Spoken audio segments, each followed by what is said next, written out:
మాట తప్పడు మడమ తిప్పడు సింహం సింగిల్గా వచ్చిద్ది అనే డైలాగులతోటి ఎలివేషన్లు ఇచ్చిన జగన్మోహన్ రెడ్డి ఈరోజు అసెంబ్లీకి రావడానికి మాత్రం నాకు ప్రతిపక్ష హోదా ఇస్తేనే వస్తాను అనడానికి గల కారణం ఏమనుకోవచ్చు అంటారు?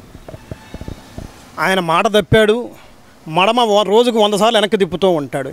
ఇచ్చిన ప్రతి మాటలో వెనక్కి తిప్పుతాడు. సింహం సింగిల్గా వస్తుందా? సింగిల్గానే రమ్మనండి మరి అసెంబ్లీకి. ఇవాళ ఏదో అసెంబ్లీకి వస్తే గతంలో అసెంబ్లీలో వీళ్ళు కనుక ఏ విధంగా ప్రతిపక్ష నాయకుడికి గౌరవం ఇవ్వకుండా అగౌరవంగా మాట్లాడారో అదే అగౌరవం అదే అవమానాల పాలు ఎదుర్కోవాల్సి వస్తుందన్న భయంతో జగన్మోహన్ రెడ్డి స్కూల్ పిల్లోడు కనుక బడెగ్గొట్టినట్టుగా అసెంబ్లీ ఎగ్గొట్టిపోతున్నాడు తప్ప ఆయన ఎప్పుడూ మాట తప్పుతూనే ఉంటాడు, ఆయన ఎప్పుడూ మడమ తిప్పుతూనే ఉంటాడు. ఇందులో పెద్దగా ఆశ్చర్యపడాల్సిన విషయం ఏమీ లేదు. అంటే 164 సీట్లు వచ్చిన కూటమి ప్రభుత్వం మా 11 మందిని చూసి వణుకుతుంది, భయపడుతుంది, మాకు మైక్ ఇస్తే కనుక కడిగేస్తామని చెప్పి భయపడుతుంది అనేది వైసీపీ నాయకులు వాదన. ఇది కరెక్టే అనుకోవాలంటారా? అసలు జరిగిన అసెంబ్లీ సెషన్స్లో ఎన్ని రోజులు హాజరయ్యారు, ఎన్ని గంటలు హాజరయ్యారు, అక్కడున్న టెక్నికల్ ప్రాబ్లంని బట్టి 11 మంది సభ్యులకి ఎంత సమయం ఇవ్వాలో అసెంబ్లీ రూల్స్ ప్రకారం అంతే ఇస్తారు తప్ప నేనేదో 2 గంటలు 3 గంటలు ఉపన్యాసాలు ఇస్తా అంటే ఏమి ఇవ్వరండి. అందరు సభ్యులకి ఎలా ఉంటుందో రూలు వీళ్ళకి అలాగే ఉంటుంది. అసలు ముందు 11 మంది సభ్యులను తీసుకుని జగన్మోహన్ రెడ్డి హాజరయ్యాడా? 11 మంది కనీసం 11 నిమిషాలు అసెంబ్లీలో ఉమ్మడిగా కూర్చున్నారా?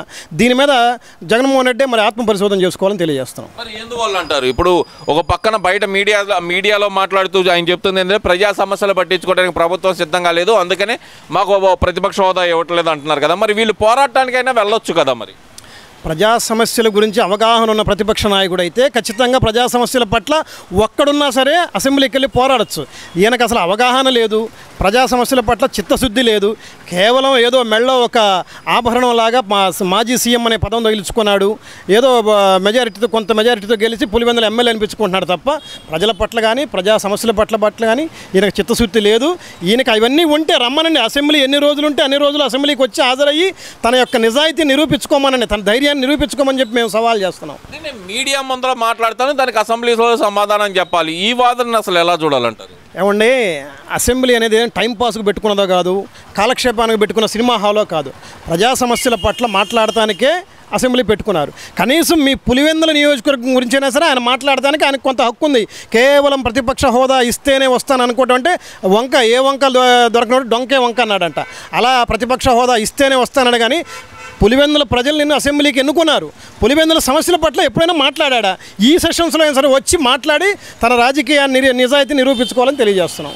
ఎందువల్ల అంటారు? మరి అసెంబ్లీకి రాకుండా పైపెచ్చు రాష్ట్రంలో దారుణాలు జరిగిపోతున్నాయి, రైతుల సమస్యలు ఉన్నాయి, విద్యార్థుల సమస్యలు ఉన్నాయని చెప్పి ప్రెస్ ముందరకు వచ్చి మాట్లాడటమే ఎలా చూడొచ్చు అంటారు? అసలు జగన్మోహన్ రెడ్డికి ఆయన వ్యక్తిగతమే ఆయనకు పెద్ద సమస్య. ఆయన పార్టీని నడపలేను అనే స్థాయిలోకి వచ్చేసాడు, అదొక పెద్ద సమస్యగా మారింది. ఈ సమస్యల మధ్య కొట్టుమిట్టాడుతున్న జగన్మోహన్ రెడ్డి ప్రజా సమస్యలు పడతాయి అనుకుంటాం అది ఆశ్చర్యకరంగా ఉంది. అదే నా మాట అంటారు, ఆయన ప్రజల కోసమే పోరాడతాను నేను అంటున్నాడు కదా. రమ్మనండి, కేవలం ఏదో మీడియా పాయింట్ పెట్టుకుని మీడియాలో ముందు కూర్చొని మాట్లాడతాం కాదు. గతంలో 23 మంది అసెంబ్లీ సభ్యులు ఉన్న టీడీపీ సభ్యులు 23 మంది ఉన్నా 21 మంది ఉన్నా ఒక 4 వాళ్ళు లాగేసుకున్నా సరే ఆ 17 మంది కూడా వచ్చారు కదా, 18 మంది కూడా. మరి నువ్వు కూడా 11 మందితో రా, 11 మందితో వచ్చి నీ యొక్క చిత్తశుద్ధి నిరూపించుకొని ప్రజా సమస్యల పట్ల నీవు మాట్లాడాలని చెప్పి తెలియజేస్తున్నావు. ఇప్పుడు ఆయన అంటుంది ఏంటంటే కనుక ఈ 11 మందికి ఇచ్చే సమయం నాకు సరిపోదు, ఏదైతే అధికార పక్ష నేతగా ఏదైతే ఉందో అంత సమయం నాకు కావాలి అని కోరుతున్నాడు. అది సాధ్యమయ్యే పనేనా? ప్రతిపక్ష హోదా రావడానికి కొన్ని టెక్నికల్ ప్రాబ్లం అడ్డున్నాయి. అక్కడ ఇన్ని సీట్లు వస్తేనే ప్రతిపక్ష హోదా వస్తుంది అనేది మనకి అసెంబ్లీలో ఉన్న రూల్స్. అన్ని సీట్లు రాలేదు, ప్రతిపక్ష హోదా ఇవ్వలేరు. అక్కడ మీకు ఇచ్చిన సమయంలో ప్రజా సమస్యల గురించి మాట్లాడాలనుకుంటే చిత్తశుద్ధి ఉన్న నాయకుడు 5 నిమిషాల్లో కనీసం 20 అంశాలు మాట్లాడచ్చండి. ఆ చిత్తశుద్ధి ఈయనకుందా అని చెప్పి మేము ప్రశ్నిస్తున్నాం.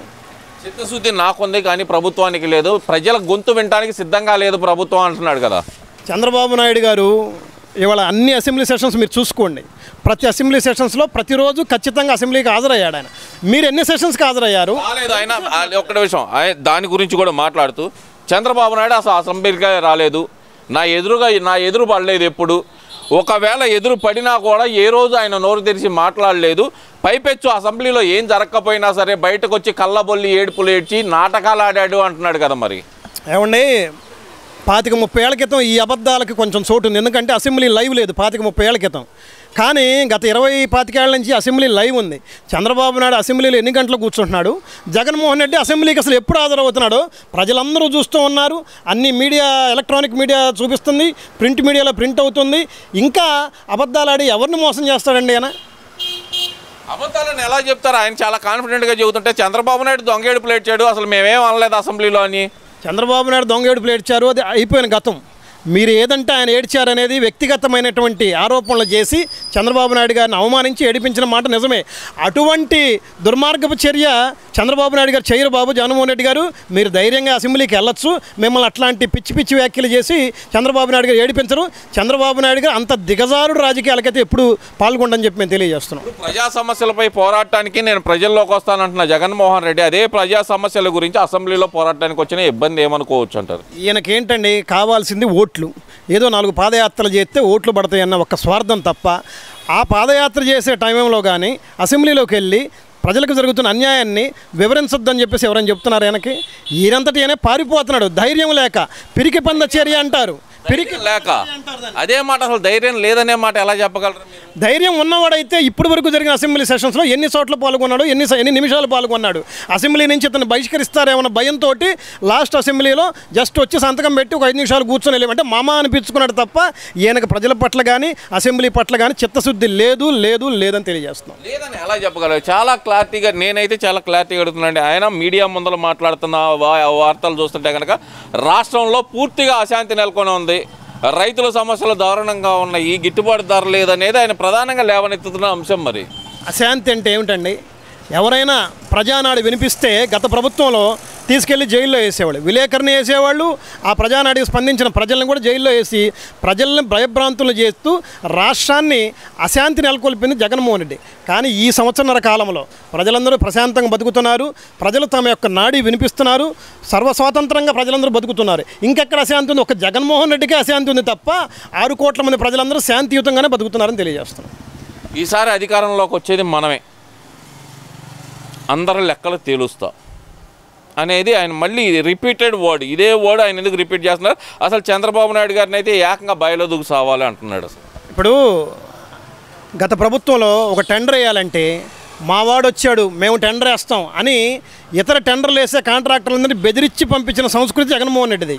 అదే సంస్కృతిలో ఇంకా ఉన్నాను అనుకుంటున్నాడేమో, అదే అధికారంలో ఉన్నాను అనుకుంటున్నా. ఆ భ్రమలోంచి బయటికి రండాయా జగన్మోహన్ రెడ్డి గారు. మీరు ఇప్పుడు ప్రభుత్వంలో లేరు, ప్రతిపక్షంలో ఉన్నారు, ముఖ్యమంత్రి పదవిలో లేరు, మీరు అపోజిషన్లో ఉన్నారు. ఇంకా ఆ రకంగా బెదిరించేసి జనాల్ని మేము వస్తాం, మేము చూస్తాం, ఈ రాజకీయపు రౌడీ మాటలు ప్రజలు ఎవరు విశ్వసించరు. అందుకే నీకు 11 సీట్లకు గతి చేశారు. మళ్ళీ ఈసారి ఆ 11లో కూడా 10 పోయి 1 మిగులుద్దేమో, అది గుర్తుంచుకోండి. మీ వాయిస్ మార్చుకోవాలని చెప్పి తెలియజేస్తాం. 10 పోయి 1 మిగిలిద్దని ఎలా చెప్పగలరు? మేము ప్రజల తరపున పోరాడుతున్నాం, ఏదైతే కనుక ప్రభుత్వాన్ని వ్యతిరేకిస్తున్నాం కాబట్టి ప్రజలందరూ మాతోనే ఉన్నారు. 15 నెలల్లో పూర్తిగా ప్రభుత్వం మీద వ్యతిరేకత వచ్చింది, అందుకని మాకు అక్కడికి వెళ్ళినా మంగళహారతలు పడుతున్నారు, నేను ఎక్కడికి వెళ్ళినా సీఎం అని అరుస్తున్నారు అంటున్నాడు కదా. ఎవరైనా అరిసేది? 300 రూపాయలు కూలిచ్చి ఒక 100 మందిని కుర్రోళ్ళని పెట్టుకొని సీఎం అని ఎవరైనా రోడ్డు మీద దారిని పోయి దాన్ని కూడా అరిపించుకోగలుగుతాడు. అది కాదు, ప్రజల మధ్యలో మీకు ఏం తెలియంది? నిన్నగాక మొన్న పులివెందులలో ఎలక్షన్స్ జరిగింది, జెడ్పీటీసీ ఎన్నికల్లో. ఏం తేలింది?